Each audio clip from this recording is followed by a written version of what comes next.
everybody. It's a hot morning out here and I'm sanding.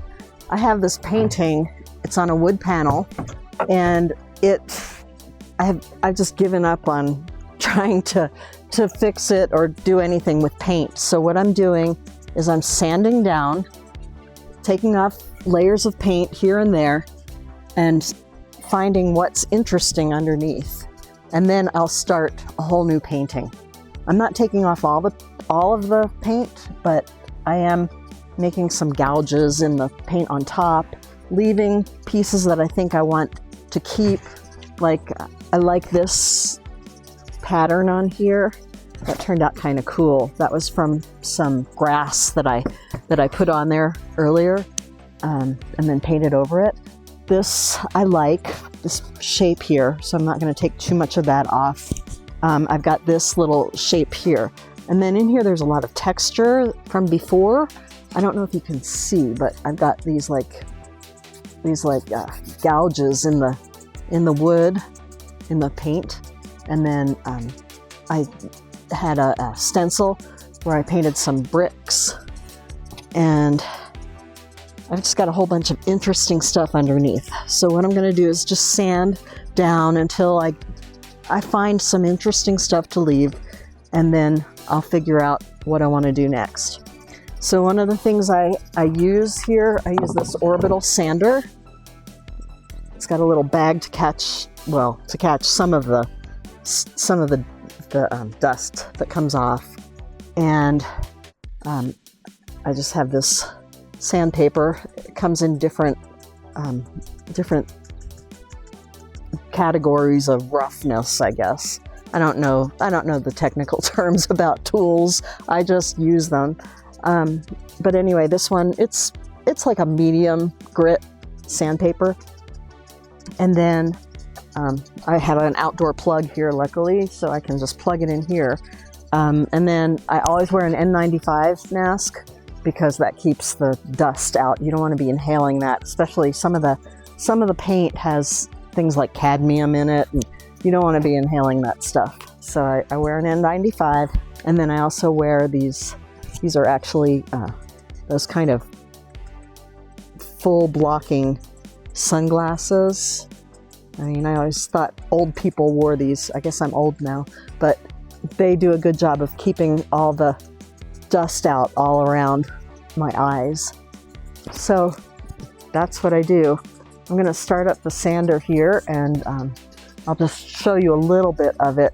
You're not going to be able to hear me, so I won't be talking during this.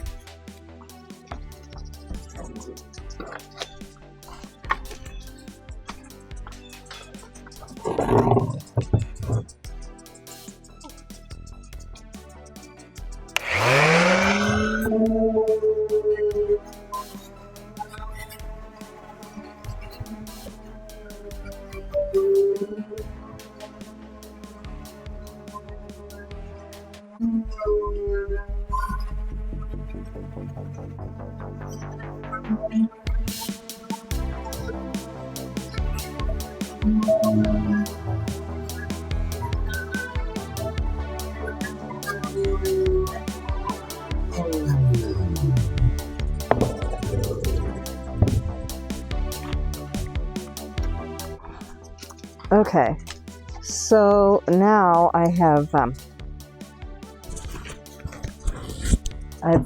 sanded down pretty much as far as I want to go. I've brought up a lot of old layers of paint. So what I'm going to do, I'll dust this off. I'll wipe it down with a damp rag and then let it dry again, because I don't want all that stuff in the air. And I'll also wear my mask when I wipe it off. And then I've pretty much taken out most of what I want to. And then I'm just going to start, once this dries off, I'm going to start painting on it again. So that's the first piece I'm working on sanding today.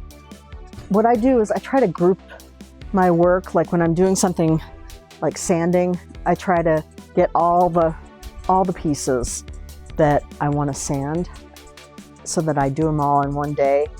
I don't do this very often. I usually, I probably maybe twice a year pull out the sander, but it helps to group all that together.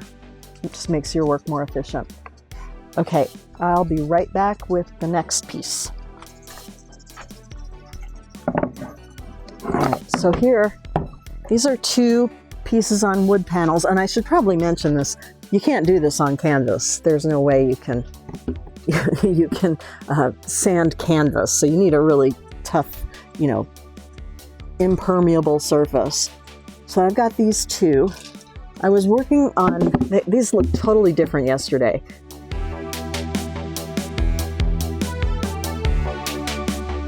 They had like yellow and orange and red, and I just did not like the way the paintings were going. So I decided to put some blues and cream and sage green and some olive green. And what I'm going to do now is sand certain places and just kind of see if anything interesting comes up when I sand them. I really have no idea what is underneath that's going to show up, and if it's even going to look good with these colors. But I'm going to try. I'm just curious.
Okay, so this is kind of cool.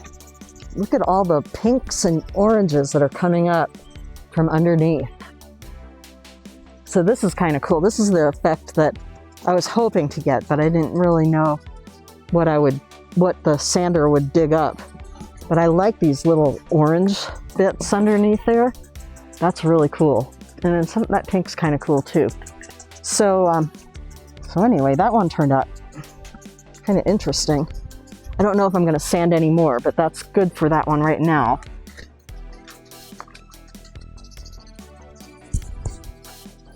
I guess I should have talked without my mask on. That turned out pretty cool. I like all the pink and the orange pieces that are coming out. So now I'm going to start on the other piece and see what comes out from underneath that.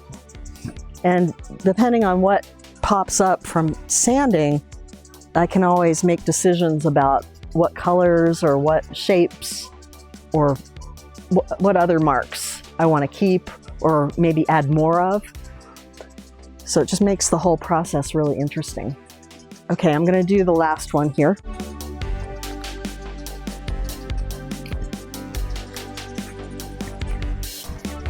This is not the medical way of using an N95, but I don't have anybody with a contagious respiratory disease, so here we are.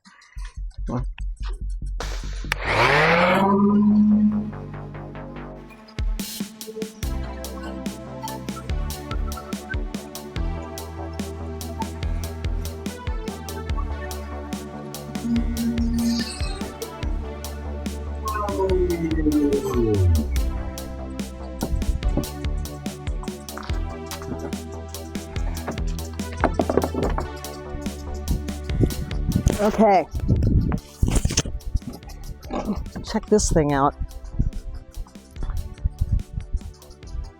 So what I do is I kind of concentrate on it in quarters. I'll mentally divide it up into 4 quarters and then and then concentrate on each area. And when the colors I want start to pop up, I will use more pressure on that, and I'll sand more into it. And this is what I ended up with. So it's similar to the other one, but depending on what textures you had underneath, it'll pick the paint off the parts that are raised. So it makes kind of an interesting pattern or texture. So I will come back after I've done some work on this and show you what I ended up with.